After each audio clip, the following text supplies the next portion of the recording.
But if I lay down and I play dead and I stay dead, baby, you'll get sick of being the monster out of my head, under my bed, thinking something out of my nightmares.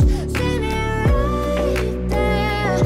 But if I lay down and I play dead and I stay dead, then will you get bored of killing me? Donc je vais tout de suite vous montrer déjà quel matériel j'utilise. Déjà plein de stabilos. Là il y en a un que j'ai enlevé parce que je vais vous le montrer après. Il y en a deux qui ont disparu, mais bref, j'adore. C'est très pratique pour surligner, pour faire ressortir les éléments essentiels, pour surtout pas oublier ou pour écrire des titres. Bref, plein de stabilos. Forcément un pot à stylo. Hein. Donc là en fait moi j'ai un pot où je mets tous les stylos bleus et noirs parce que c'est ce que j'utilise le plus. Oui, je vole les stylos de la Disney Cruise Line. Qu'est-ce qu'on a d'autre? Emirates aussi. Bref, stylos. J'ai un autre pot où il n'y a que des stylos et des crayons à papier Stitch. Voilà, un pot spécial Stitch. Celui-là, je vous avoue, je ne l'utilise pas trop parce que la qualité n'est pas terrible, à part pour les crayons à papier. Bon, vous voyez, non, j'utilise même pas. Voilà, c'est pas terrible, mais comme j'adore Stitch, je laisse quand même ce pot-là. Un autre pot, cette fois avec des crayons à papier hors Disney et des stylos de plusieurs couleurs. Donc on a du rouge, du rose, du violet. Les ciseaux, on a quoi? De la colle, du Tipex ou du Blanco, on appelle ça? Bref, pour effacer. J'ai un autre pot à crayon avec des sortes de feutres stylos. Hop, ça se présente comme ceci. Donc la mine est un petit peu plus épaisse qu'un stylo et ça me permet d'avoir plein de couleurs. Vous allez voir après quand je vais vous montrer mon carnet. J'utilise énormément. Niveau bouquin, je ne jure que par les Lonely Planet. Pourquoi? Parce que j'adore cette collection de bouquins.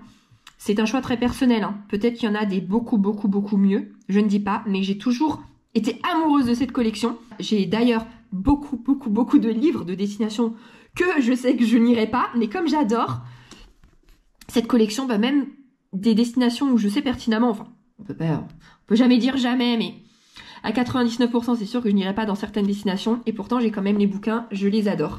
Donc, je m'aide beaucoup des Lonely Planet. Je l'emmène d'ailleurs tout le temps en voyage. Donc là, forcément, je vais prendre celui-là. Quand c'était pour la Namibie, j'ai embarqué la Namibie. Quand c'est pour la Corée, j'emmène pour la Corée. Voilà. J'imprime aussi la carte du pays. Voilà, pour me donner des idées. Là, par exemple, cette carte, je la trouvais très intéressante parce que ça fait ressortir les points principaux, ou peut-être les plus touristiques encore. Je sais pas encore, d'accord, parce que j'en suis au début, mais pour moi, c'était les points les principaux à voir. Donc, au moins, on sait très bien les localiser. Ça ressort directement. Voilà, ça, c'était par exemple quelqu'un qui avait fait un circuit. Donc, ça peut m'inspirer et m'aider. Donc, j'ai imprimé aussi cette carte. Voir ce parcours-là. Voilà, une autre carte. Vous voyez? Voilà, j'imprime des cartes comme ça. Comme ça m'aide à me visualiser par rapport aux distances et où aller. J'utilise aussi beaucoup de sites.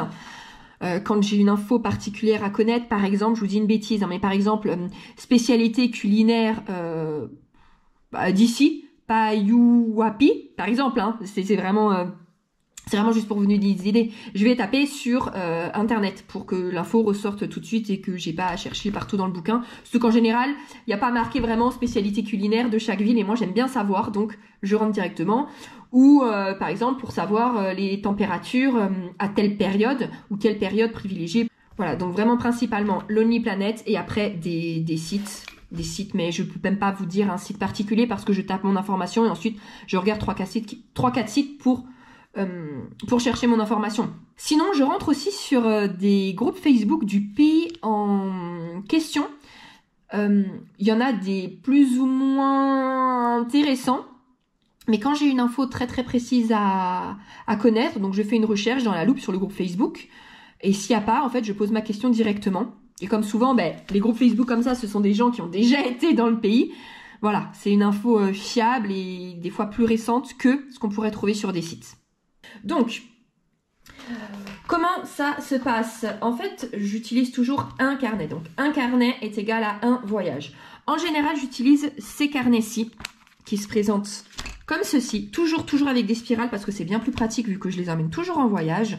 Ça me permet, quand je veux lire mes notes, hop, de faire comme ça. Bon, ça prend du coup moins de place, je suis pas obligée de laisser comme ça. En plus, si je me trompe un moment sur des notes ou autres, que j'ai tout à enlever ou tout, hop, ça se déchire très facilement. Voilà. Donc en général, j'utilise cela de 120 pages. Oh, non, pas 220, mais des carnets de 120 pages. Ici. Celui-là que j'ai utilisé pour le voyage, en fait, c'en est un autre. C'est très bête, hein, la raison, vous allez voir. Mais comme c'est pour la Patagonie, je voulais un carnet, en fait, qui reprenne un peu les couleurs. Donc, ça, chez Argentine, donc c'est-à-dire bleu, blanc, rouge. Le seul carnet que j'avais en rouge, c'était comme celui-ci. J'avais pas envie de sortir pour en acheter un autre. En plus, j'en ai déjà 3-4 de réserve, donc c'est bête d'en acheter d'autres. Donc, j'ai pris celui-ci. Donc, toujours à spirale, hein, d'office. Mais par contre, là, c'est un de 180 pages, donc beaucoup plus. Là, je vous avoue, je suis pas sûre de tout utiliser, mais bon. Alors, je prends mon petit carnet. J'ai un stylo comme ça pour écrire le titre dessus. Vous voyez, hop, ça reste bien. Alors, attention quand vous commencez à écrire, parce que force... Ah bah non, vous voyez, je dis ça reste bien, mais ça vient de baver. Bref. J'écris toujours la destination, l'année. Bon, là, j'ai rajouté les pays, parce que forcément, c'est pas vraiment un pays en soi, on est d'accord. J'ai écrit avec ce stylo-là. Alors... en général, c'est en doré. Vous voyez, j'avais testé en doré, mais il m'a lâché. Donc, l'argenté a pris la relève. Vous avez deux embouts. Un petit embout simple, hein, et l'autre est beaucoup plus épais. Tac. Et après, tout ça, ça vous sert. Hein. Moi, celui-là, par exemple, je note les prénoms quand c'est un anniversaire ou pour un cadeau de Noël. J'écris le prénom directement avec ça sur le papier cadeau. C'est joli, je trouve. Argenté et doré. Voilà. Mais bon, c'est pas le sujet. Donc, sur mon carnet, voilà. La destination. À l'intérieur, je réécris la destination avec mes petites couleurs. Et en général, ici, là, j'ai pas encore mis, je vais vous dire pourquoi. Ici, je rajoute normalement le nombre de jours et de telle date à telle date. Mais là, comme je sais pas encore les dates précises, j'ai laissé un petit blanc. Ensuite, en fait, ça dépend des voyages, d'accord? Vous allez voir, celui-là, je l'ai pas aussi bien organisé pour l'instant à l'intérieur que d'autres. Vous allez voir, c'est un petit peu plus brouillon, mais bon, vous aurez déjà l'idée de comment j'organise mon voyage. Je vais déjà vous montrer ce que j'utilise tout le temps. Je l'ai laissé de côté. Alors, ces 4 éléments, c'est ce que j'ai toujours posé sur mon bureau. Je les utilise tout le temps. Donc, forcément, un stylo, c'est mieux hein, pour noter, bien évidemment. Moi, j'aime beaucoup ceux-là. Voilà, chacun ses préférences. Et là, on va pas parler de toute façon de la gamme des stylos. Mais moi, j'utilise ça. Un bic, tout simplement. Ensuite, mes petits crayons, feutres stylos de couleur. Celui que j'utilise le plus, c'est le orange. Le stabilo orange, c'est aussi celui que j'utilise le plus. Et une souris pour effacer, parce que je me trompe assez souvent. Ou alors, comme j'écris très vite et très très mal, vous allez voir ça. Des fois, je me dis, attends, ce mot-là, faut que je l'efface et que je le réécrive, parce que dans 2 mois, je ne saurais même plus me relire. Voilà. Donc ça, les indispensables du voyage. Souris, stylo, feutre stylo et stabilo. C'est parti! Alors, déjà, avec le petit feutre stylo, je vais écrire à chaque fois de quoi je vais parler en fait. D'accord? Regardez. Tac, tac, tac. D'ailleurs, quand je vous montre, là, ça me fait penser, je pourrais un peu changer de couleur là. Je suis restée pour ce voyage que sur le orange, c'est incroyable, je sais même pas pourquoi. Donc là, par exemple, la Patagonie. Donc j'ai écrit un peu des choses intéressantes à savoir sur la Patagonie. Donc la capitale, le nombre d'habitants, ce qu'on peut y voir comme paysage, la langue, la monnaie, bref, voilà. Moi, je fais comme ceci. Ensuite, là, j'ai noté pour les saisons, parce que comme les saisons sont inversées, c'était quand même important à savoir pour savoir à quel moment partir. Donc, j'écris des éléments sur les saisons à savoir. Les jours fériés et les festivités. Alors, pourquoi? Parce que les festivités, ça peut m'aider à me projeter par rapport à la saison, enfin à la période dans laquelle je veux être dans le pays. Par exemple, s'il y a la fête, une des fêtes les plus importantes à telle période, je vais peut-être cibler mon voyage par rapport à ça. Bon, les jours fériés, je vous avoue, ça ne m'intéresse pas trop, j'y fais pas trop attention. Voilà, là, vous allez voir pourquoi je vous ai dit que ce voyage partait un petit peu dans tous les sens, parce que là, c'est la première fois que j'ai fait ça. D'habitude, je ne fais pas une rubrique en vrac. Mais là, comme j'étais tombée sur un très bon site qui parlait de la Patagonie, je voulais pas y revenir après, vu que j'étais lancée dans mes notes. Et donc, j'ai marqué quelques éléments de villes très importantes à visiter en région, d'activités à faire. Comme ça, au moins, c'est déjà noté, j'oublierai pas. Les vacances scolaires, je fais toujours une rubrique de vacances scolaires pour savoir les vacances du pays dans lequel je vais. Pourquoi? Parce qu'en général, j'évite ces périodes-là. Non seulement il va y avoir plus de monde, il y a potentiellement, mais là ça dépend des pays, hein, potentiellement plein de sites ou de restaurants ou de musées ou d'activités qui vont être fermés et non accessibles parce que c'est leurs vacances, donc peut-être qu'ils partent. Il y aura beaucoup plus de monde, il y aura du coup toutes les familles. Donc en général, moi je ne vais pas quand ce sont les vacances scolaires du pays.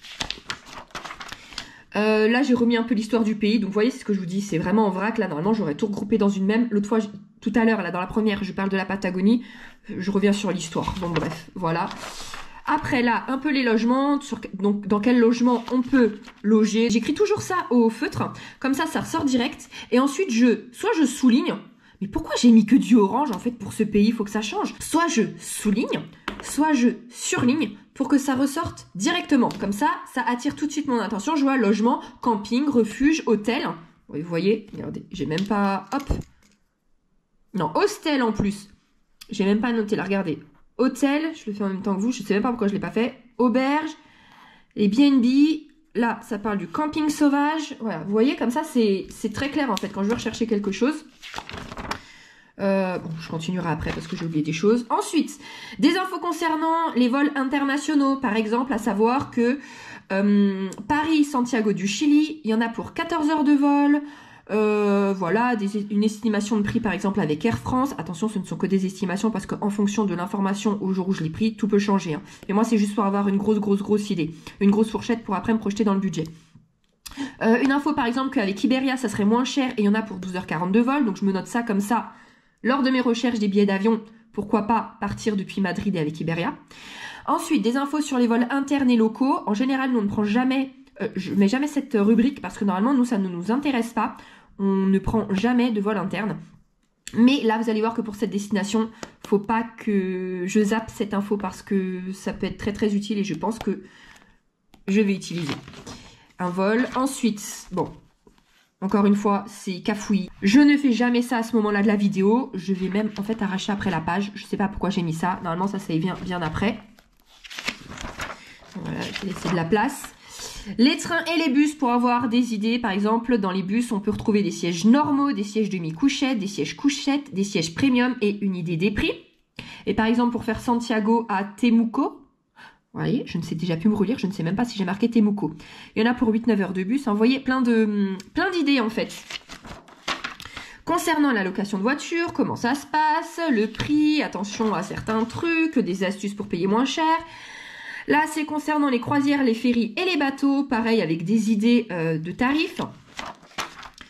On revient sur les hébergements et les hôtels. Donc, combien peut coûter une nuit en camping ou en dortoir ou en chambre double basique ou en chambre confortable et si c'est des lieux peu touristiques ou très prisés.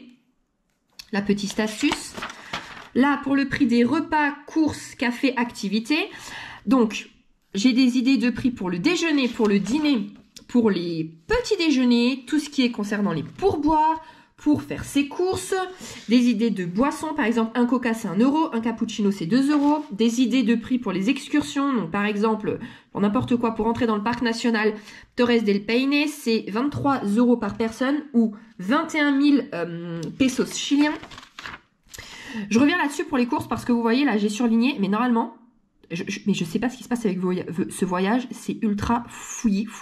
Normalement ça, je le mets pas à cet endroit-là. J'ai toujours une rubrique après où je vais écrire avec ce stylo, comme pour là, où je vais mettre les spécialités culinaires. Et je vais toutes les lister, toutes les spécialités culinaires du pays. Et des fois, je rentre même plus dans le détail. Je vais vous en parler après. Et voilà, donc là, je me suis arrêtée là. Donc, vous voyez, je vais continuer comme ça à mettre plein d'infos. Donc bon, là, je pense que j'ai quand même fait le tour. Je vais peut-être mettre une rubrique là, durée idéale du voyage. Et je vais mettre des estimations de gens. Et je vais vous montrer en fait au fur et à mesure l'avancée du voyage. Par exemple, j'imprime, vous voyez, des cartes du pays qui peuvent me servir. Donc celle-ci, enfin du pays. Donc là, de la zone du monde. Là, j'ai imprimé cette carte-ci, en fait, avec tous les aéroports. Parce que ça va pouvoir me servir. Tout ce qui est surligné en orange, ce sont les aéroports. Donc là, je vous montre parce que je suis vraiment au début du voyage et vous allez voir comment en fait je construis le voyage. Donc là, au moins les aéroports me sautent aux yeux. Là, c'est la route australe, ce qu'on appelle la route aussi numéro 7, qui part de Puerto Montt à Ville-aux-Irin, je suis désolée, je sais pas comment ça se prononce, je suis vraiment au début du voyage, je ne me suis renseignée vraiment pour l'instant sur rien, sur aucune prononciation. Bref, en fait cette route-là, je l'ai mise déjà sur mon plan parce que idéalement, c'est cette route-là que je voudrais faire en voiture, d'accord? Et ensuite, je fais ressortir les aéroports pour voir vers quel aéroport je serais potentiellement pour aller dans cet aéroport et partir à un autre point. Donc, dans mon carnet, je vais noter, là je vais passer à l'étape suivante, c'est-à-dire que là, alors je prendrai une autre couleur, Île de Pâques, je crois que j'ai pris en bleu. Ouais, donc je vais partir sur du bleu. Je vais mettre les villes importantes que j'aimerais voir. Ensuite, je vais écrire en bleu le nom de la ville, tout ce qu'il y a à voir dans cette ville, ou le parc national, peu importe, tous les renseignements de cette ville, les prix, des bons endroits pour manger, des bonnes astuces pour y loger, s'il y a des tips, des choses comme ça, tout sur la ville. Je rentre encore plus en détail parce que dans cette ville-là, je reprendrai une petite rubrique écrite d'une autre couleur avec les spécialités culinaires de la ville, d'accord? Et donc j'avancerai comme ça, je vais tout mettre concernant les villes, d'accord?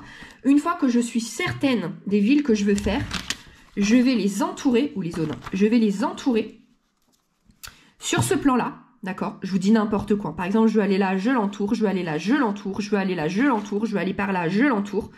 Ça va me donner une idée du parcours qu'il faudrait que je fasse, et ensuite je vois si c'est réalisable ou pas. Par exemple, si je veux voir, par exemple, que ce point-là et que ce point-là, que entre, il y a 3000 km, encore une fois, là, c'est n'importe quoi ce que je vous dis comme distance, parce que je ne me suis pas renseignée, mais s'il y a 3000 km, clairement, ce n'est pas possible. Alors, qu'est-ce que je fais?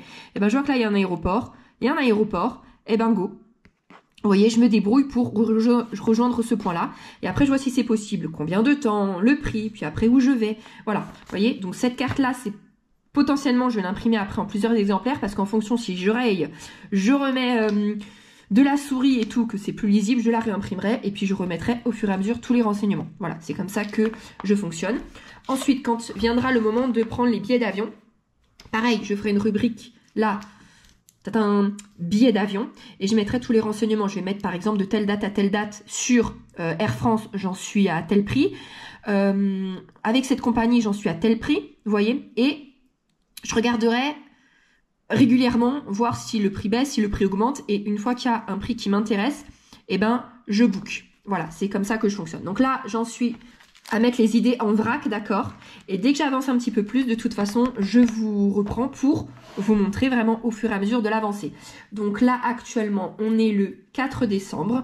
Je viens de démarrer l'organisation il y a 2-3 jours, d'accord? Donc j'en suis là. Et je vais vous montrer vraiment jusqu'au bout l'étape finale, donc de maintenant à la réservation des hôtels, à la réservation des billets d'avion, au planning. Voilà, comme ça je vous montre vraiment toute la structure de mon voyage. Et puis peut-être que ça pourra vous aider. Encore une fois, là je vous le dis, je vous avoue, celui-là c'est le plus brouillon que j'ai fait, parce que vous avez vu, enfin il y a des choses qui se reprennent en double. Bref, c'est le plus brouillon. Mais je trouvais ça quand même intéressant de vous montrer, parce que souvent vous nous posez la question. Et puis en fait, c'est vrai que ça peut aider des gens en fait. Comment démarrer l'organisation d'un voyage et comment organiser un voyage de A à Z. Donc voilà, au 4 décembre, j'en suis là et je vous reprends plus tard pour voir l'évolution du projet.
Bon, on se retrouve un jour après. Alors, est-ce que j'ai avancé? En fait, je sais pas où c'est que j'en étais la dernière fois. Ah si, attends, ça, je vous en avais parlé. Des boissons et tout. Ouais, donc j'ai fait une petite liste, la matériel et l'équipement, donc pour savoir qu'il faut des vêtements adaptés au froid, donc veste imperméable, chaussures de marche, bon bref. Ça paraît logique, mais je préfère quand même le noter parce que on est plutôt, nous, du genre, à préparer nos affaires la veille, d'accord?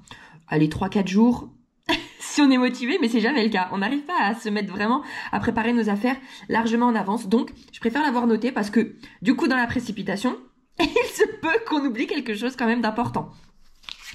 J'ai laissé là de quoi faire si jamais j'ai oublié de parler en plus des... j'ai laissé quelques pages au cas où j'ai oublié de parler de choses essentielles puisque là, encore une fois, du coup, on a parlé du matériel, du prix des repas, le prix des hébergements, les croisières, les voitures de location, les trains, les visas, patati patata. Ah oui, non, je vous avais pas montré, j'avais pas fait... Il me semble que ça, je l'ai rajouté entre-temps pour s'il faut un visa et par rapport aux frontières. Ensuite, je suis partie sur les différents lieux et villes à voir. Donc déjà Santiago, qui est la capitale.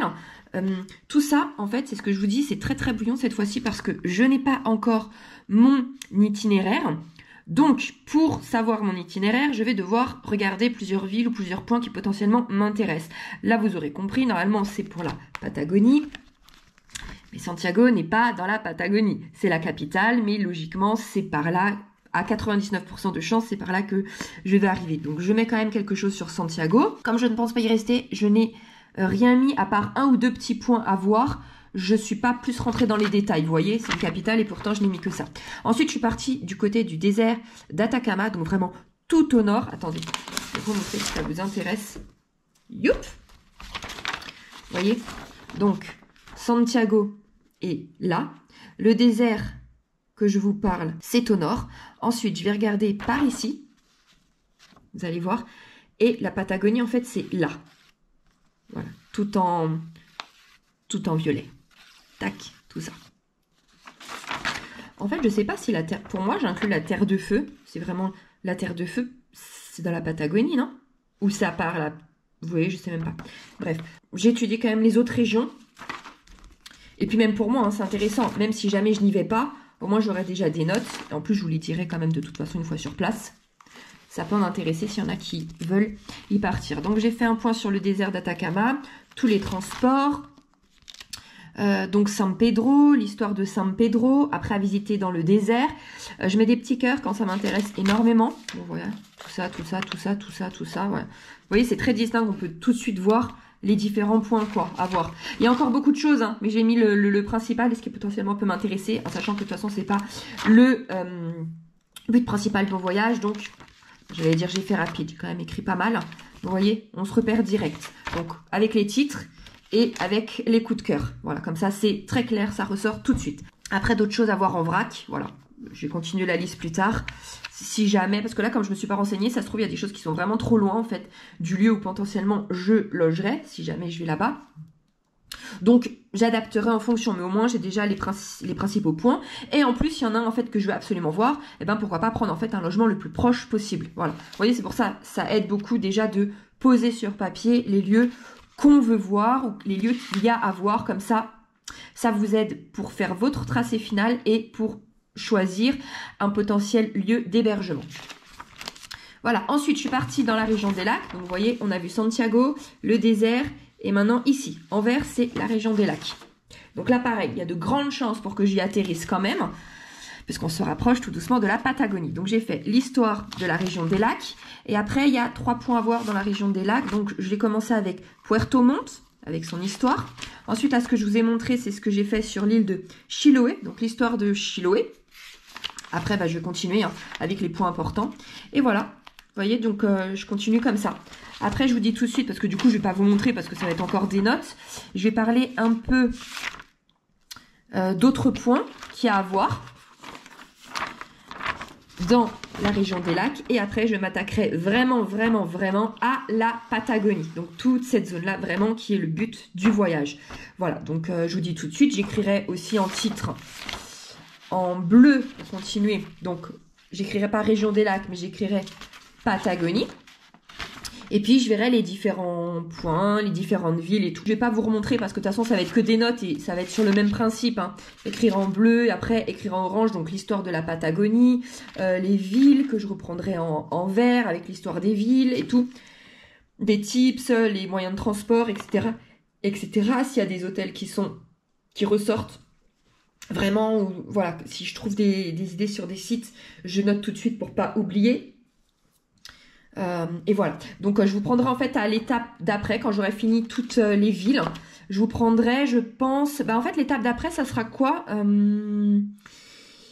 Et ça va être le tracé. Voilà, je vais faire le tracé, je vais me poser, ça va me prendre énormément de temps en fait. Je pense que je vais partir avec cette carte ou celle-ci. Et puis c'est parti, hein. Ça va partir au crayon et en gommage et en rature. Et ça me prend beaucoup de temps de faire le tracé. Bon, on se retrouve longtemps plus tard parce que la dernière fois que je vous ai parlé du voyage, c'était le 5 décembre. Et nous sommes le 3 janvier. Alors, une très bonne année à vous. Mais bon, quand je vous le souhaite, ça fait déjà des mois et des mois et des mois que le nouvel an est passé. Mais bon, pour moi, c'est encore d'actualité. Bref, du coup, on reprend tout de suite où je vous avais laissé. Donc, je vous avais dit que j'avais fait un peu sur Puerto Montt, l'île de Chiloé. J'ai fait un peu les fjords. En fait, regardez. Clairement, j'ai fait toute cette zone. Tout ça, c'est la partie du Chili, d'accord? Donc, j'ai fait toute cette zone. Moi, ce qui m'intéresse, encore une fois, c'est vraiment la Patagonie. Donc, c'est-à-dire ici. J'ai fait toute cette petite partie la dernière fois avec vous, avec Puerto Montt, Chiloé, les fjords. Pourquoi les fjords? Parce que potentiellement, il est possible qu'on prenne éventuellement un bateau de Puerto Montt à, je sais plus si c'est Punta Arenas ou Puerto Natales. Attendez, hop, je vais vous montrer sur une autre carte. Voilà, parce qu'il y a un bateau qui ferait ça pour arriver, je pense que c'est Puerto Natales. Voilà, donc on passerait dans les fjords. Voilà pourquoi j'ai fait pour les fjords. Puis, qu'est-ce que j'ai fait ensuite? Entre-temps, en un mois, j'ai fait toute la route australe, appelée aussi la route numéro 7. Qu'est-ce que cette route? C'est une route qui s'étend sur à peu près 1240 km. Et alors, est-ce qu'on peut dire que la route australe est au Chili ce qu'est la route 66 en Amérique? Je pense que oui. Enfin, en tout cas, je me permets de le dire. Et donc, vous voyez, cette route-là, la route australe, va de Puerto Montt, et c'est tout ce que j'ai mis en violet, jusqu'à Villa Oirin. Je ne sais pas si ça se prononce comme ça encore. Idéalement, j'aimerais beaucoup faire cette route. Hop, j'ai imprimé d'ailleurs pour faire cette route. Ça ferait vraiment tout le nord en fait de la Patagonie. Ça fait un peu plus de 1200 km et il y en aurait, alors Google m'affiche 23 heures et quelques, mais moi je pars plus sur du 29 heures de route, voilà, pour tout faire. Vraiment, du point de départ de cette route, qui est Puerto Montt, jusqu'au point final de cette route, donc vraiment faire toute la route entière, donc de Puerto Montt à Villa Oirin. Voilà, et là, tout ça c'est la Patagonie, hein, déjà. Dans le voyage, en fait, regardez, je vais vous montrer. J'ai fait du coup la route australe.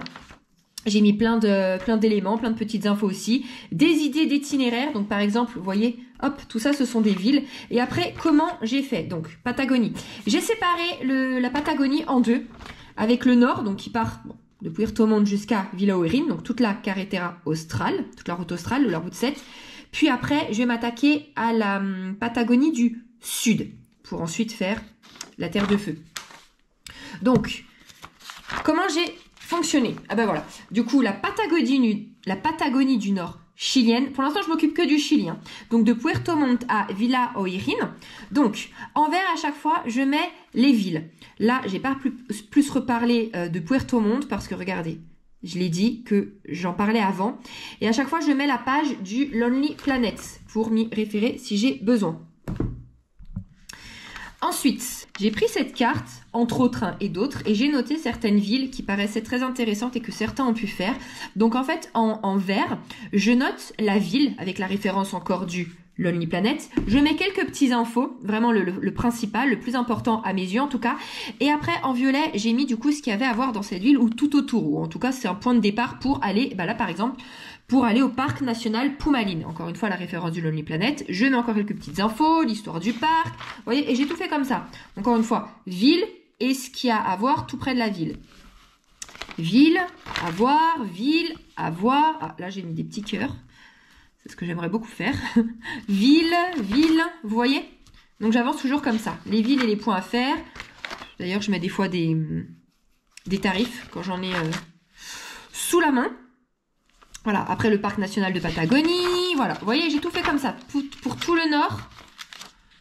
Hop, pour tout le nord de la Patagonie. Enfin, je sais pas en fait si on peut séparer, si ça se dit, le nord de la Patagonie et le sud. Je me suis permis de le faire pour séparer en deux. Donc encore une fois là, je viens de faire tout le nord, donc de Puerto Montt jusqu'à Villa Orin, c'est-à-dire toute la route australe.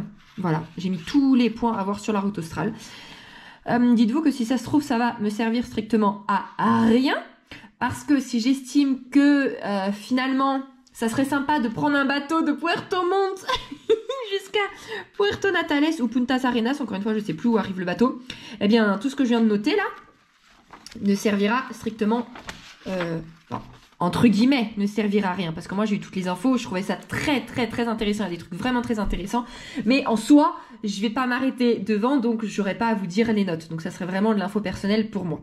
Voilà. Donc j'ai fini toute cette partie. Maintenant, je vais m'attaquer. Enfin, attendez, ça se trouve, j'ai déjà commencé. Je sais même plus. Ah mais non, vous voyez, j'ai rien mis. Donc, je vais démarrer la Patagonie du Sud, donc toute cette partie, de Villa Oirin, donc la fin de la route australe, ou en fait le début si quelqu'un commence par ici pour remonter, jusqu'à Punta Arenas. Voilà, là je vais faire toute cette partie. Et après, une fois que j'aurai terminé la Patagonie, là je ferai la Terre de Feu. Et ensuite, mais de toute façon je vous remontrerai encore au fur et à mesure. Et ensuite, je partirai du côté de la Patagonie, mais côté Argentine. Voilà, mais je ferai beaucoup moins parce que potentiellement on y passerait beaucoup moins de temps, voire pas du tout. Ça, je ne sais pas encore. À voir au fur et à mesure de l'avancée. Mais vous voyez, j'ai pas encore fait mon tracé. Je vois un peu tout ce que je veux voir, mais je n'ai pas fait mon tracé final. J'ai commencé avec Puerto Natales. Hop. Donc là, je l'ai mis en vert. Vous pouvez être sûr que en violet, je vais mettre Torres del Paine. C'est un parc, un immense parc apparemment qu'il faut y consacrer pas mal de jours parce que c'est incroyable apparemment à voir. Et après, je sais pas en fait s'il y a d'autres villes. Je vous dis, je viens juste là de commencer le sud de la Patagonie. Donc d'office en ville, il y aura Puerto Natales que je vais faire là, Punta Arenas. Ça se trouve, il y en a même pas d'autres en fait que je vais noter en ville. Donc ça se trouve, cette partie va aller beaucoup plus vite que toute la route australe. Mais à voir. Donc c'est parti. Ah mais attendez, regardez. Là j'avais le Chili et l'île de Pâques. Et regardez, j'ai eu à Noël, donc il y a quelques jours, le Lonely Planet pour l'Argentine et l'Uruguay. Donc quand je vais m'attaquer à la Patagonie, mais côté Argentine, c'est cool. Voilà, ça complète en plus la collection, donc c'est génial. Maintenant, j'en ai le... Enfin, du coup, je suis parée là pour le voyage, bien équipée. Bon, bah, écoutez, je vous remets sur le côté. Comme ça, je vous montre un petit peu les notes. Moi, j'aime bien sur un petit fond de musique. Et on se retrouve à la prochaine étape. Écoutez, je sais pas si c'est dans une semaine, dans 15 jours, dans un mois, dans 2 mois, mais j'espère avant parce que là, du coup, on est en janvier. Le voyage, on le prévoit, on n'a toujours pas de date arrêtée, mais entre septembre, du coup, 2024 et mars 2025. Mais donc, j'aimerais bien qu'on s'arrête vraiment sur une date pour commencer à voir les billets d'avion. Et évidemment, qu'on vous montrera toutes les étapes. Voilà, allez, je vous pose sur le côté. Et puis c'est parti pour continuer l'avancée du voyage.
Bon, on se retrouve 10 mois après. Mais 10 mois après, si vous voulez, le saut dans le temps, là, on est en octobre.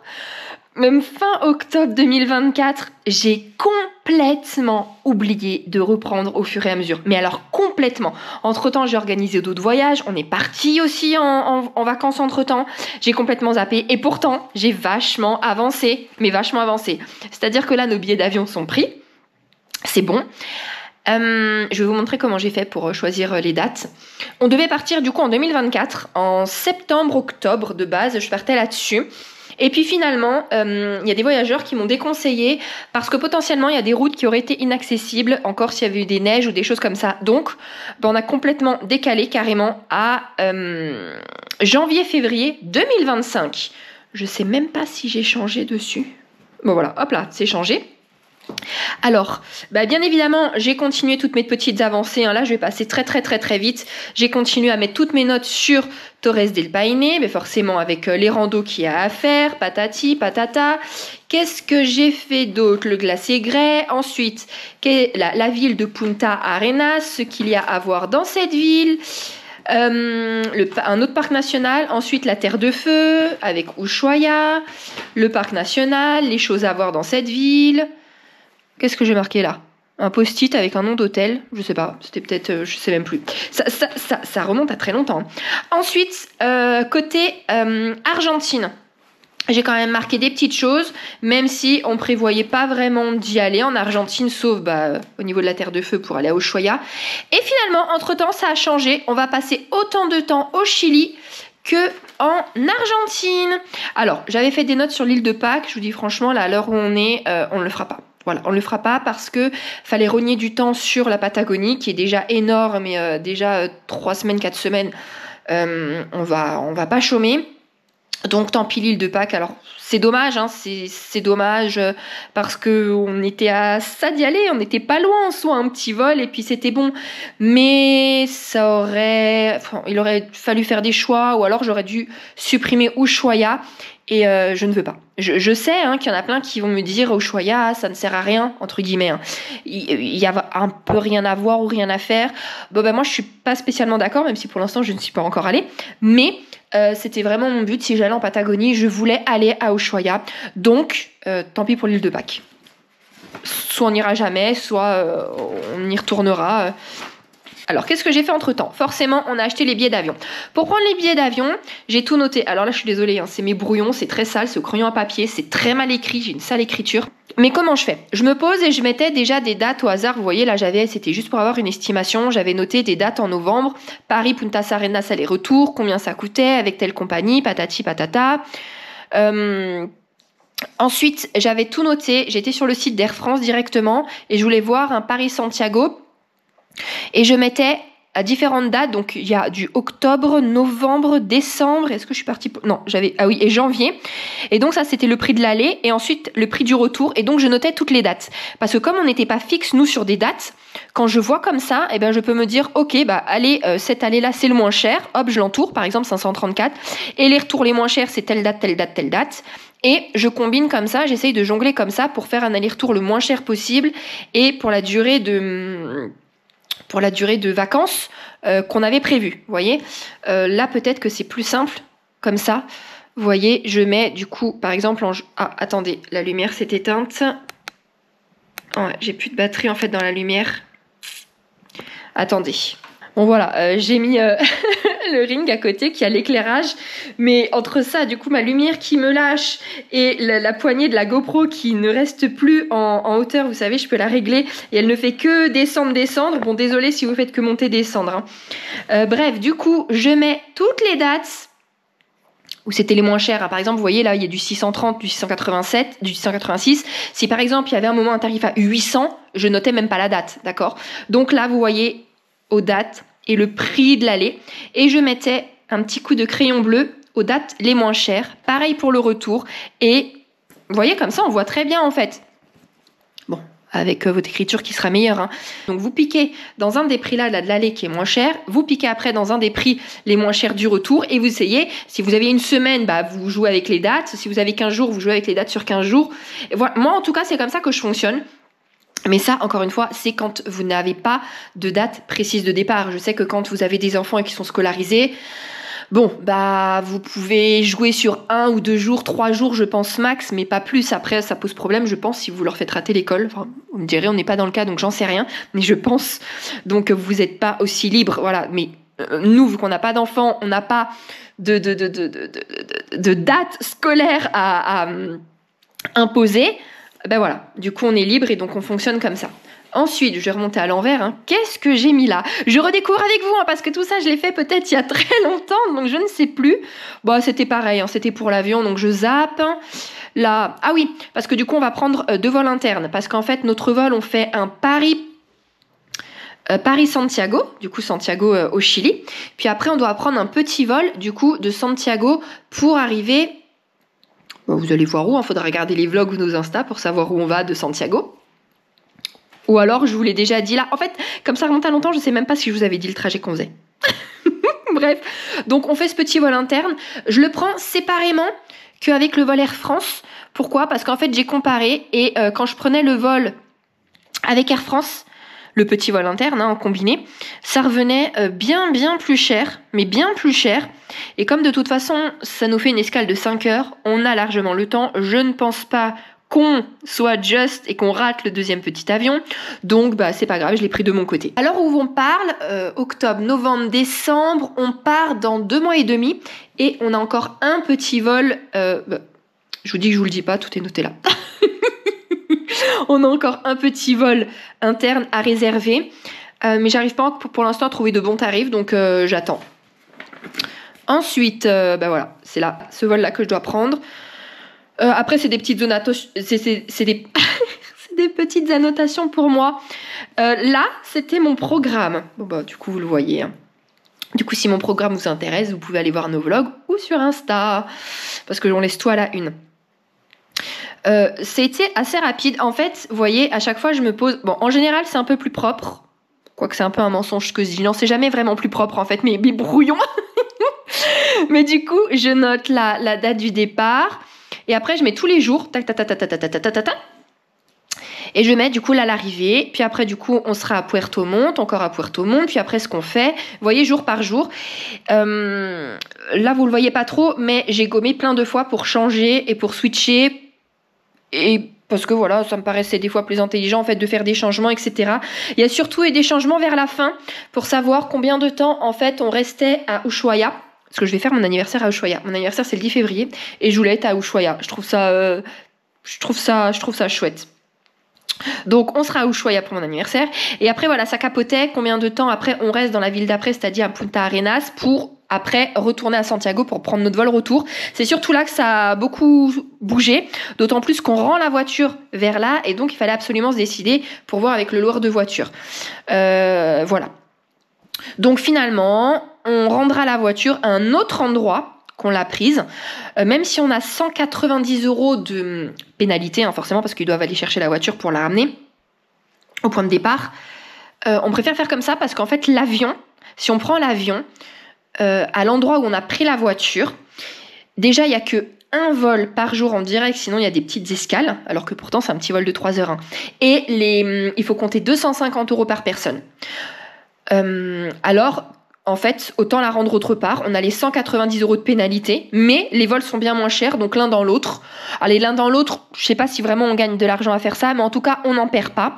Donc, bah, on reste sur place. Et après tout le périple qu'on aura fait, ça nous fait un petit changement en moins à faire, à refaire les valises, à rechanger d'hôtel. Parce que vous allez voir, on va beaucoup changer d'hôtel. Ça, qu'est-ce que c'est ? Ah oui, c'était mes budgets d'hôtel. Ah oui, je fais comme ça. Je crois que je vous en avais jamais parlé dans aucun voyage. Mais en fait, à chaque fois, enfin, ça dépend des pays où on va. Hein, mais souvent, on se donne une base. En tout cas, c'est ce qu'on avait fait pour le Japon. Et là, c'est ce qu'on fait pour la Patagonie. On partait sur 100 € par nuit. Donc, comme on restait 21 jours, ça fait 2100. Et donc, au fur et à mesure... Ouais, après ça a changé en fait, on avait 25 nuits. Au fur et à mesure, je décompte pour voir si le budget hôtel est respecté. Parce que comme on a beaucoup de nuits, on a beaucoup d'hôtels différents. Je crois qu'en tout on a 10 hôtels différents. C'est plus simple que je note tout, que je pose tout sur papier. Parce que c'est pas comme si on avait 2 hôtels à prendre. Et ben voilà, il n'y a pas besoin de noter sur papier. Mais 10 hôtels quand même. D'autant plus que je savais pas vraiment en commençant combien on allait vraiment faire d'hôtels. Parce que j'ai encore fait des changements en cours de route. Mais par exemple, vous voyez, du coup, notre premier arrêt qu'on fait, on passe 3 nuits à Puerto Montt. Donc en tout, je décompte les 3 nuits qu'on fait du nombre total de nuits. Donc il nous reste après 22 nuits. Ça, c'est le prix pour les 3 nuits. Donc je pars de mon budget là, je décompte, il me reste ça. Après, c'est le budget par nuit. Ce qu'il reste, soit étant par nuit. Enfin bref, je sais pas si vous m'avez compris, j'ai pas l'impression que ce soit clair, désolée. J'ai du mal des fois à m'exprimer, enfin c'est très clair dans ma tête, mais pour sortir les mots, c'est un autre sujet. Bref, et je voyais comme ça, vous voyez le budget qui reste là en fait. Ça à la limite c'est la ligne principale, le budget qui reste en fonction des nuits qui avancent. 1004, voilà, j'ai fait un changement, 1002, 1600, 443. Donc voilà, donc je sais pas si on l'a, là j'ai pas mis le truc final en fait. Mais je crois qu'on dépasse, il me semble qu'on dépasse de 100 ou 200 euros. Mais bon, sur les 2005, ça va, on va dire que c'est plus ou moins respecté, d'accord ? Ça, qu'est-ce que c'est ? Ah oui, ça c'était pour toutes nos réservations de voitures. Quand je parlais avec le loueur, des fois il y a des questions que je me pose, donc je les note là pour après tout lui mettre dans un seul mail, pour pas en faire 50. Et après c'est toutes les explications, par exemple, qu'il me donnait, vous voyez, 190... Ah non, c'est 190 $, donc c'est même pas euros, c'est moins, mais 190 $, si on la rend à un autre endroit, voilà... Des petites explications comme par exemple kilométrage illimité, deuxième conducteur gratuit, frontière illimitée entre le Chili et l'Argentine. N'oubliez surtout pas avec votre loueur, si vous partez en Patagonie et que vous souhaitez passer les frontières, de prévenir votre loueur de voiture parce qu'il doit vous préparer un papier. Si vous n'avez pas ce papier, vous n'avez pas le droit de passer les frontières, d'accord ? Voilà. Bon, qu'est-ce qu'il y a d'autre ? Ah oui, ça c'était des petites idées pour le parc national de Torres del Paine. C'était pour savoir ce qu'on ferait un petit peu dans la zone, mais ça c'est mes notes, c'est du brouillon quoi. Qu'est-ce que je peux vous montrer en fait d'intéressant ? Ça c'est tout ce qui va concerner la croisière qu'on va faire. On va faire une petite croisière de 4 jours, 3 nuits avec Navimag. Je pense que ça va être génial. Enfin, à l'heure où ça sort, je pense qu'on l'a déjà faite. Donc je pense que ça a été génial. J'espère que ça a été génial. Voilà, je mets des infos, ce qui se passe pour le jour 1, le jour 2, le jour 3. Mince. Bon, ça y est, je me suis perdue dans les explications. Entre-temps, j'ai passé une demi-heure au téléphone. Je sais plus ce que je vous disais. Qu'est-ce que c'est ça ? Oui, et les durées de trajet de telle ville à telle ville, le nombre de kilomètres, le temps, voilà. Ça c'était pour moi. Je dois la recopier d'ailleurs. Donc c'est pas grave. Ça c'est par rapport. Mais non, j'en étais là en fait. Je vous parlais du bateau, non ? J'en étais là. Oh mince, je suis retournée en arrière. Bref, du coup, la petite croisière qu'on va faire avec les différentes cabines, les différents tarifs, les différents départs. Tac, tac. Donc nous, c'est celle-ci qui nous intéresse. Et voilà, des petites infos la concernant. Des infos sur les postes frontières pour passer avec la voiture. Les bus à Santiago, du coup dans la capitale, quand on va passer les 2 derniers jours. Le 2 derniers jours, ouais, non en fait on a juste un jour de visite. Mathieu il est pas trop rassuré dans les capitales comme ça. Il voulait passer le moins de temps possible à Santiago, donc on n'aura que un jour de visite. Autant vous dire qu'on va pas voir grand chose, mais c'est pas grave. Il vient déjà en Patagonie. Je vais pas tirer sur la corde à lui faire passer 4 jours là-bas, parce que là il va péter un câble. Il y a une chose absolument que je veux voir, donc voilà. Et je crois qu'on a fini. Je peux pas montrer, attendez. Je vais mettre 2 petits post-it parce qu'il y a nos numéros de réservation d'avion. Donc bon, c'est pas que j'ai pas confiance en vous, mais va-t-on savoir si quelqu'un veut faire une petite bêtise et nous changer les vols ou nous mettre genre menu végétarien, vous voyez, un truc comme ça, un truc pas drôle du tout. C'est bon. Voilà. Ah oui donc après, tout à la fin, vu qu'on a beaucoup de réservations d'hôtels, etc., je réserve quelques pages que pour toutes les réservations. Donc, il y a pour l'avion, alors je mets en gros le départ, le terminal, l'heure de départ, l'heure d'arrivée, le numéro de vol, enfin, tout, avec les dates, les prix, comme ça vous voyez les prix. Attendez, maintenant je dois retourner. C'est pas évident là avec les 2 post-it qui ne collent même pas. Mais alors attendez, derrière c'est pareil. Mince, attendez, derrière c'est pareil. Tac, voilà. Là, je peux montrer. Je dois remplir ce petit encart, mais du coup, c'est justement ce vol-ci, pardon, vous voyez même pas, qu'on n'a pas encore réservé. Donc, je laisse. Et après, voilà, le grand vol retour. Là, du coup, j'ai pas encore fait, mais je dois remplir les informations sur le bateau Navimag. D'ailleurs, là, on est le 21 octobre. Je vous jure que c'est vrai. J'ai réservé le bateau il y a 1 heure et demie. Et on s'est fait avoir. Je pensais pas que ça partait si facilement parce que c'est quand même un certain prix.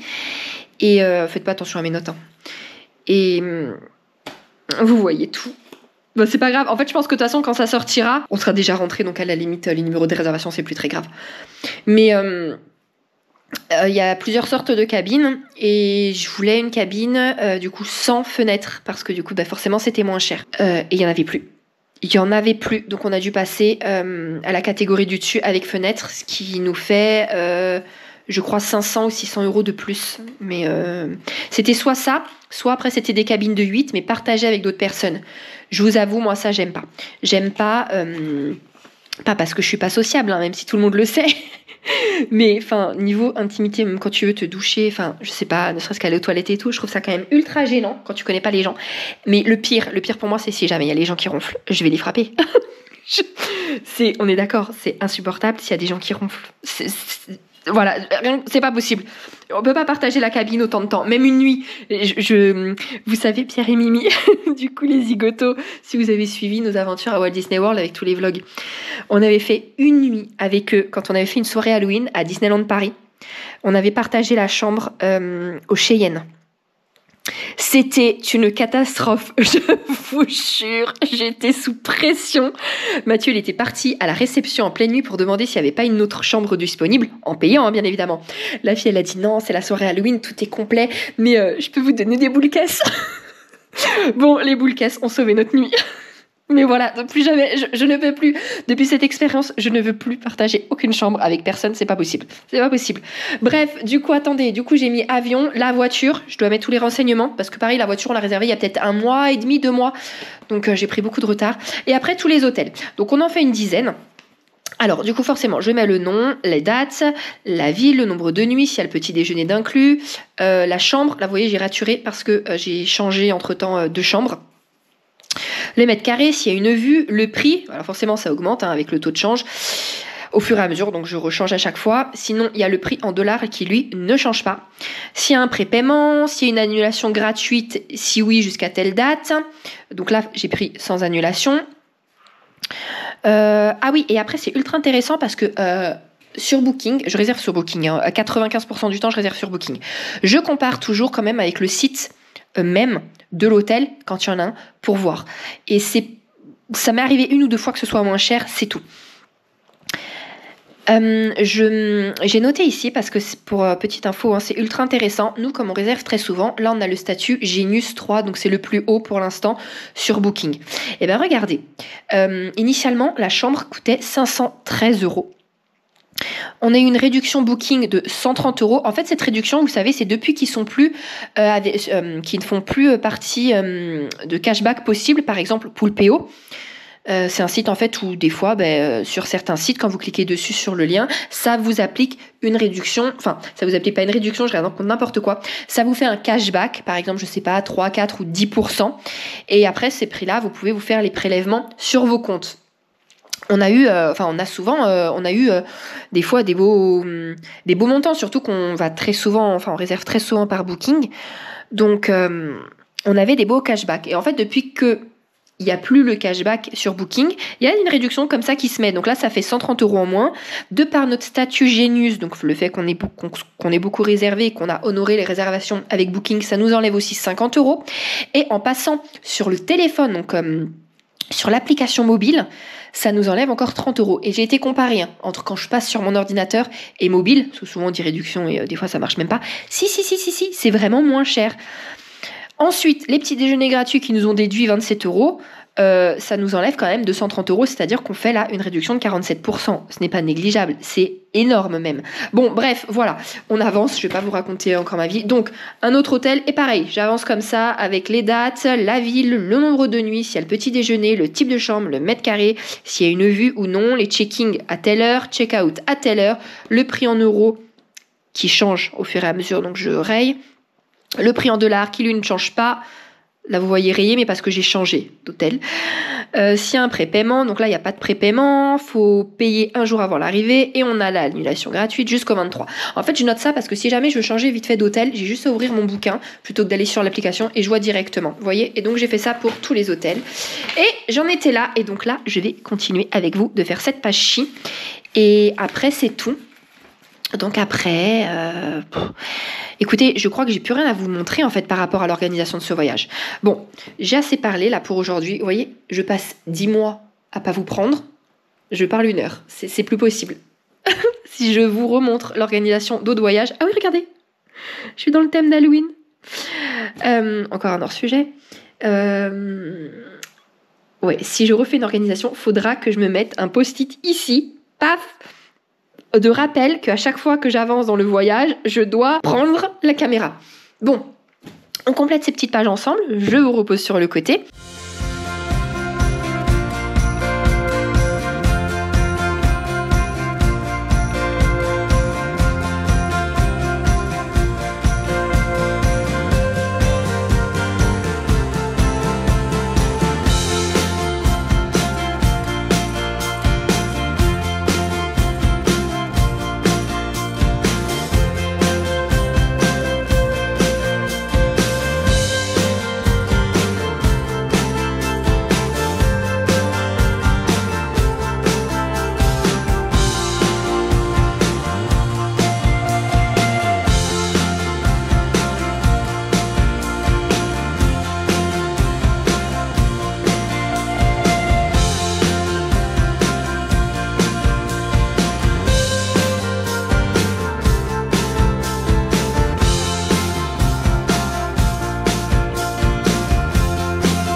Bon, voilà, j'ai terminé.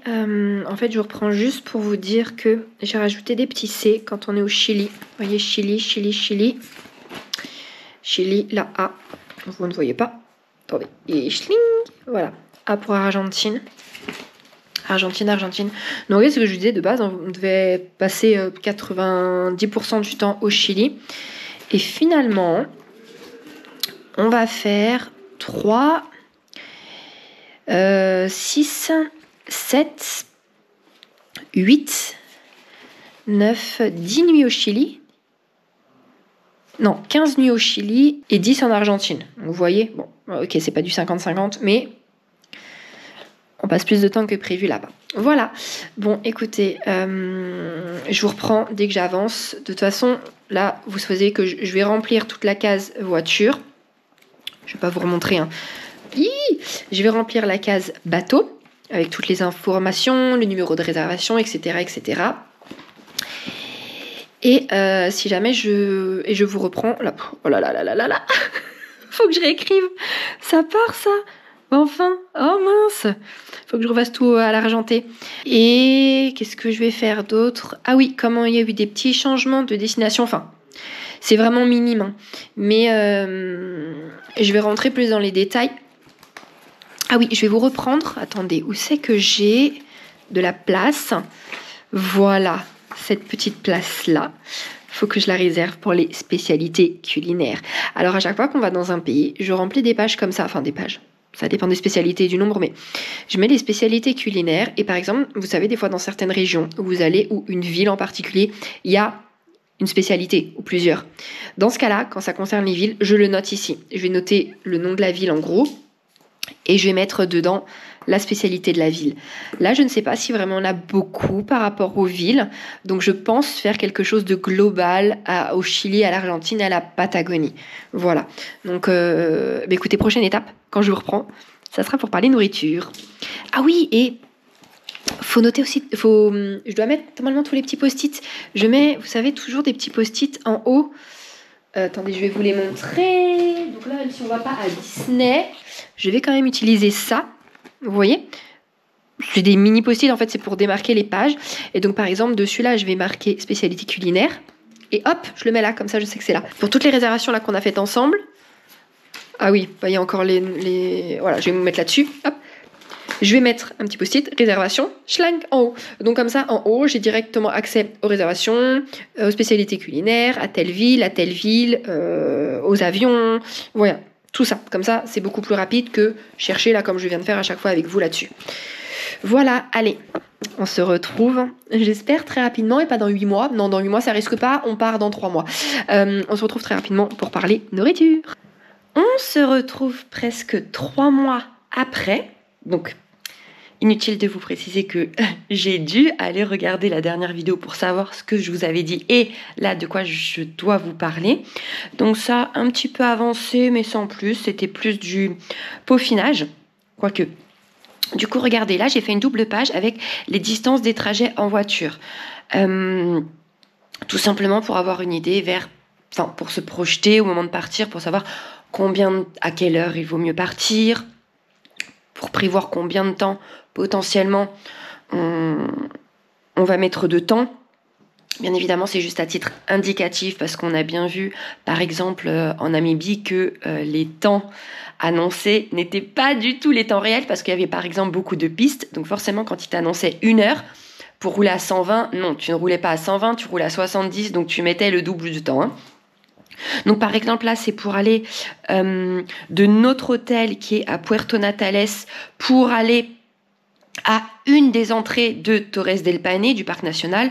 Voilà, on mettrait ce temps-là. Après de porte à porte, donc aux 2 extrémités de Torres del Paine, il y en a pour 41 km, 1h02. Enfin bref, je vais pas tout vous détailler, mais on marque absolument tout. Comme par exemple là, notre dernier hôtel au niveau de Torres del Paine pour rejoindre notre hôtel en Argentine, donc forcément on doit passer la frontière. Pareil, je mets toujours le nombre du kilomètre et le temps indiqué. Mais bon, vaut mieux voir plus haut. Là, je pense que c'est le minimum qui est indiqué. Donc dès qu'il y a une frontière à passer, je le note en vert pour que ça ressorte. Et pareil, quand il y a des ferries à prendre.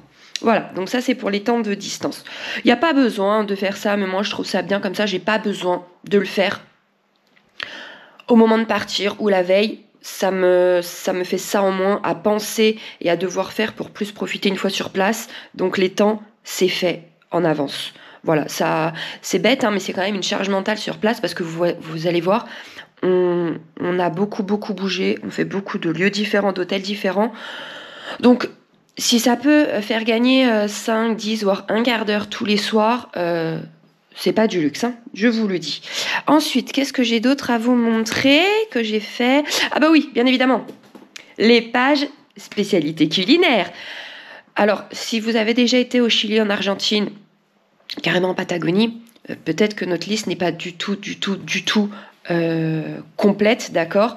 J'ai juste été voir 2 ou 3 sites. Je pense que j'ai le principal et après on verra bien sur place, hein. Donc, je note quand c'est pour l'Argentine ou pour le Chili. Des fois, quand il n'y a pas, c'est parce que c'est pour les deux, c'est côté, c'est en Patagonie, hein, mais bon, peu importe. Donc voilà, je note en rose les plats, ou après vous allez voir les boissons, et des petites explications. Il y a pas mal, hein. Il y a pas mal. Là, je vous avoue, ce que j'ai le plus hâte de goûter, c'est les empanadas et l'assado. Du coup, vous savez, l'empanada, vous voyez ce que c'est? C'est marqué comme c'est un petit chausson fourré à plusieurs choses, hein, souvent c'est à la viande. J'ai trop hâte. Et l'assado, du coup, c'est les fameuses grillades, l'énorme barbecue. Il me semble que c'est d'agneau en général. J'ai trop hâte de goûter ça. Alors j'avance. Tout ça, c'est encore à manger. Voilà. Ensuite, les boissons. Forcément, le fameux maté. J'avance, hein. Tac. J'ai fait aussi du coup une page avec des suggestions de restaurants.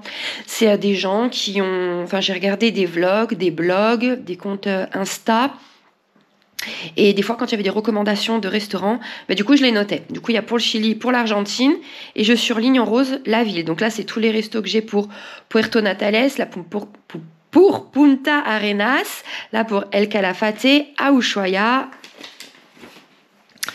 Voilà, j'ai fait aussi une double page avec les tickets pour les parcs nationaux. Donc côté Argentine, côté Chili, pour savoir pour quel parc il fallait réserver, payer, les tarifs, quelques petites combines, notamment là, je vous parle, on est en janvier 2025.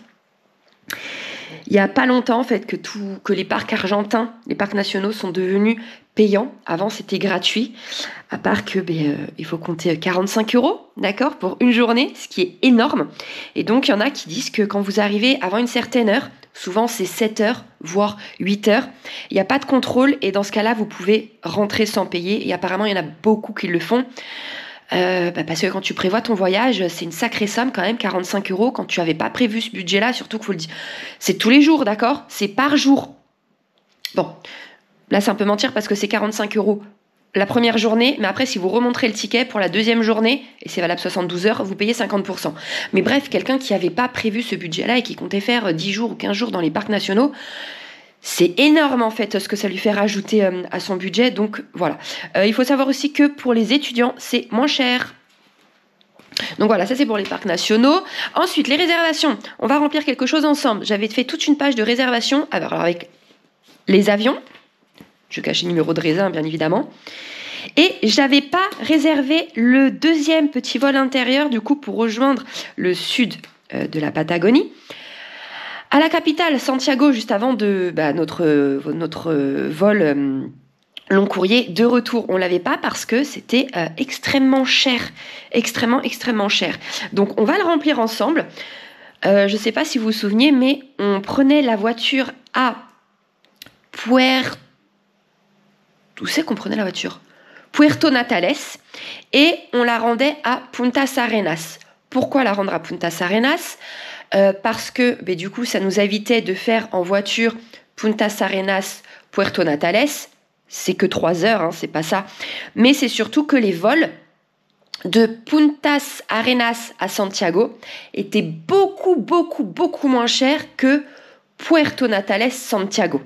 Donc on rendait la voiture à un autre point et on payait par rapport à la voiture 190 $ de pénalité, entre guillemets, parce que du coup, on ne la rend pas au point où on l'a prise. Donc, eux, potentiellement, ils doivent venir chercher la voiture, la ramener. Donc, forcément, on paye en plus. Mais finalement, ça a changé. J'ai trouvé un vol le 30 décembre. J'ai noté donc seulement 3 semaines avant de partir. J'ai trouvé un vol, mais du coup, ça change. On va... Il a failli y avoir une catastrophe, parce que j'ai mis une lumière pour que ce soit plus clair pour vous, plus agréable. J'ai failli totalement l'éclater. On va remplir ça ensemble. Youp. Attendez. Voilà. Alors, attendez. Je prends mon application de la TAM. Je noterai le numéro de réservation plus tard, bien évidemment. Donc là, on prend notre deuxième petit vol intérieur à... Attendez, est-ce que j'écris tout au stylo? Ouais. Puerto Natales. Excusez mon écriture, je sais, j'écris très mal. Donc on rend la voiture là où on l'a prise le premier jour. On a le vol à 8h36, numéro de vol LA200. J'espère que je parle pas trop fort parce que là comme j'écris, je penche ma tête et je suis littéralement à 10 cm de la GoPro. Je vais baisser d'un ton. Durée, je ne sais pas encore, je vais la calculer après. Ah non, 3 heures. Ça fait 3h08. On arrive à Santiago à 11h44. Hop, et les sièges. On a les sièges 11A et 11B. Le tarif, attendez, là c'est dans le mail. Tac.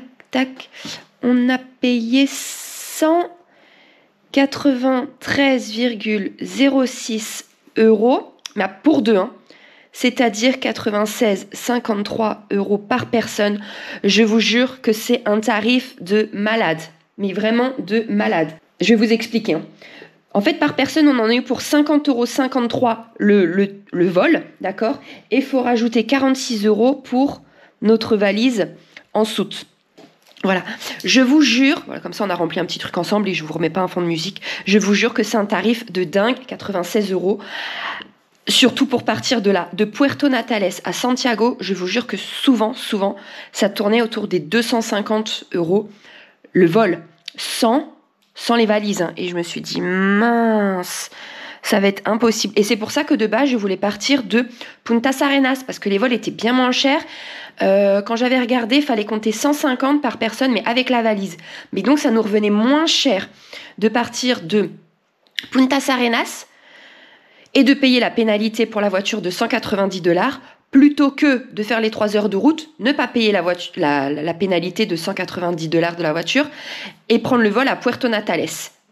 Et en fait, au moment où j'ai voulu réserver, tout était extrêmement cher, que c'était à Puerto Natales ou à Punta Arenas. Je vous jure, on était dans les 800 €. 800 € et en comptant les pénalités. Je me disais, oh là là là là, ça c'était hors budget, c'était pas du tout prévu. Et donc je regardais très souvent. Et un jour, je vois que c'est de Puerto Natales et on en a pour 96 €. Inimaginable, je sais pas comment j'ai fait pour trouver ça. Trop contente, j'ai booké direct. Donc forcément, j'ai fait des changements dans les hôtels parce qu'on ne devait pas retourner à Puerto Natales. Donc j'ai enlevé une nuit à Punta Arenas et j'en ai rajouté une à Puerto Natales. Et donc c'est cool parce que à Puerto Natales, j'hésitais beaucoup entre 2 hôtels. Et ben, comme quand on arrive à Puerto Natales, la première fois quand on prend la voiture, on fait 3 nuits, c'est un des hôtels. Et ben là, hop, pour la dernière nuit, j'ai pris l'autre hôtel avec lequel j'avais longuement hésité. Comme ça, on verra les deux. Normalement, il est moins bien que le premier, mais c'est pas grave, comme ça, on aura vu 2 hôtels dans la même ville. Je trouve ça cool. Après, attendez, je reprends mon petit papier. Qu'est-ce que je devais vous montrer d'autre? Ah oui, la page bateau. Apparemment, celle-là, je l'avais pas remplie avec vous, mais donc, je fais pareil, hein, regardez. Vous voyez, je mets vraiment, hop, avec toutes les réservations du coup d'avion, avec toutes les références, que là j'ai caché, hein, les dates, les compagnies, l'aéroport de départ, le numéro de vol, l'heure à laquelle on part, à laquelle on arrive, les sièges, les tarifs. Comme ça, j'ai tout à portée de main. Et donc, j'ai fait pareil avec notre réservation de bateau.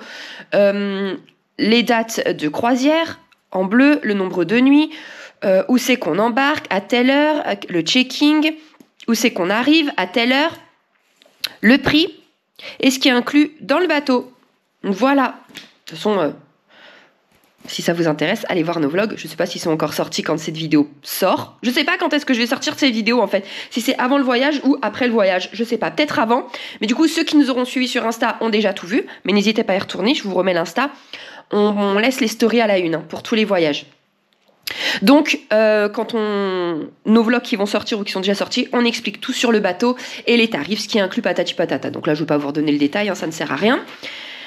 Pour la voiture, pareil, je vous avais pas montré, mais donc je mets le locataire, la date de prise en charge. Donc vous voyez, ici, il faut que je change parce que j'avais mis Punta Arenas et en fait, du coup, c'est de nouveau, hop, je vais réécrire après, c'est Puerto Natales. Et du coup, là, j'avais noté, voilà, il y avait 190 $ de pénalité. Ben, hop, il n'y aura pas. Après, pour les hôtels, je vous avais toujours tout montré, hein. J'écris pour tous les hôtels, regardez, tous les hôtels qu'on va faire, ils sont là. Je vais prendre une page qui est propre parce que, j'avoue, plus les jours avancent, plus c'est n'importe quoi. Voilà, par exemple ici, je mets le nom des hôtels, les dates de séjour, la ville, le nombre de nuits, si le petit-déj est inclus ou non, la chambre, quel type de chambre, donc là par exemple c'est king size, là bon bah c'est l'appartement entier, le mètre carré, si jamais il y a une vue, donc si c'est vue mer, j'écris vue mer, oh là, pardon, il y a des petits cheveux, quand il n'y a pas de vue, je mets rien, les heures de check-in, les heures de check-out, le prix, là c'est le prix en euros, mais attention, forcément ça fluctue, d'accord, avec le taux de change, donc par contre ce qui ne change pas, c'est en dollars, ça ne variera pas. Hop, c'est acté, c'est posé. S'il y avait un prépaiement, l'annulation gratuite à telle date. Et en fait, j'ai contacté les hôtels pour leur demander les conditions pour ne pas payer la taxe de 19%. Donc en fait, il faut savoir qu'en Patagonie, enfin Chili et Argentine, vous avez une taxe qui se rajoute au montant indiqué, en tout cas sur Booking. La taxe est de 19%, ce qui n'est vraiment pas rien. Et pour ne pas la payer, en fait, vous devez montrer votre passeport et le petit ticket qu'on va vous donner à l'immigration, le perdez surtout pas.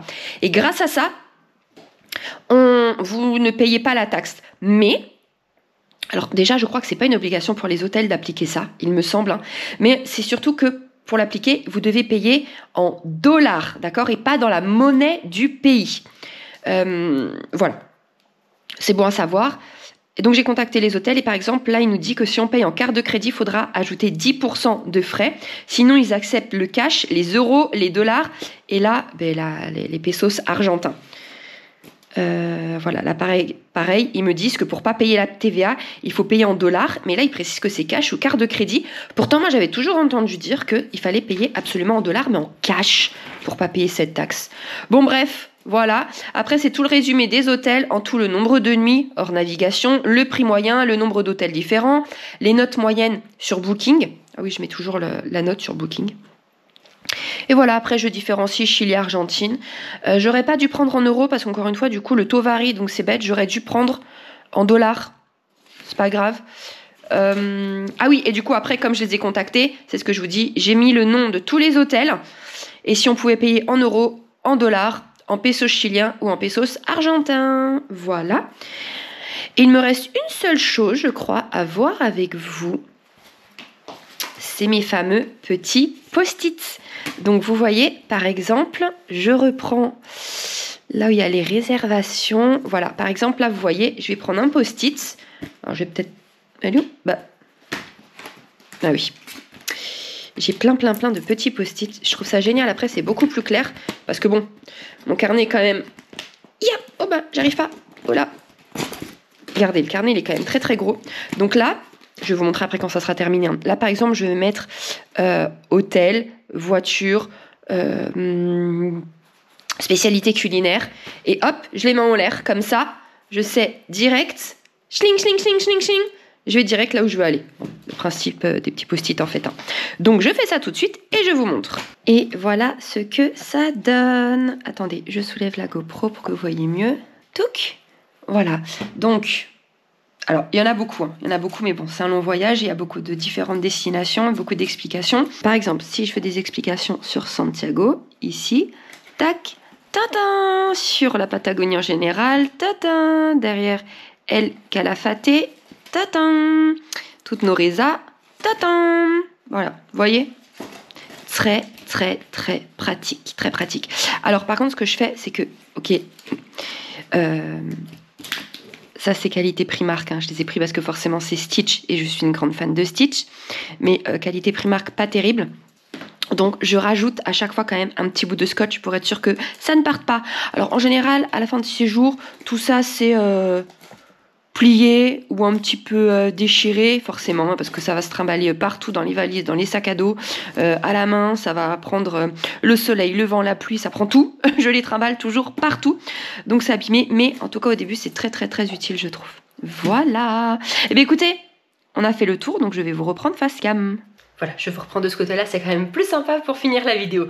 Donc j'espère que cette petite vidéo organisation sur un voyage en Patagonie vous aura plu, elle aura peut-être été utile, elle vous aura peut-être donné des pistes pour un éventuel voyage. Donc vous voyez que la moitié que j'ai préparée ne servira à rien parce qu'on ne fera pas du tout la route australe. Mais c'est pas grave, peut-être éventuellement pour un autre voyage. Pareil pour ce qui est l'île de Pâques. On n'ira pas. Et pareil pour tout ce qui est au-dessus, donc dans le désert et tout, on n'ira pas. Mais j'aurai déjà éventuellement des notes. Et puis de toute façon, c'est toujours intéressant d'en savoir plus sur des endroits et tout. Moi, j'adore. Donc même si on n'y va pas, c'est pas grave. J'aurais pas fait tout ça pour rien. C'était très intéressant de me renseigner sur tous ces endroits. Allez, eh bien écoutez, je sais pas quand cette vidéo sortira. Si jamais cette vidéo sort avant les vlogs de la Patagonie, eh bien, n'hésitez pas à aller sur notre Insta, je vous le remets ici, c'est les Choubis, parce que du coup, on laisse toujours toutes les stories qu'on fait pendant notre voyage, pendant nos voyages, à la une. Donc, même si les vlogs sont pas sortis, vous pouvez déjà voir tout ce qu'on a fait. Si j'ai dit des choses incorrectes, que j'aurais dit par rapport à mes notes, que j'ai été haute, n'hésitez pas à le noter en commentaire. Ça pourra me servir à moi, même si de toute façon notre voyage là, à l'heure où ça sort, on est déjà rentré. Mais ça peut servir éventuellement pour d'autres voyageurs si j'ai induit en erreur sur certains points. Voilà, bon écoutez, j'espère que cette, j'allais dire petite vidéo, non pas du tout, que cette longue vidéo vous aura plu, vous aura été utile. Et je vous dis à bientôt dans une prochaine vidéo. Bisous! What if I lay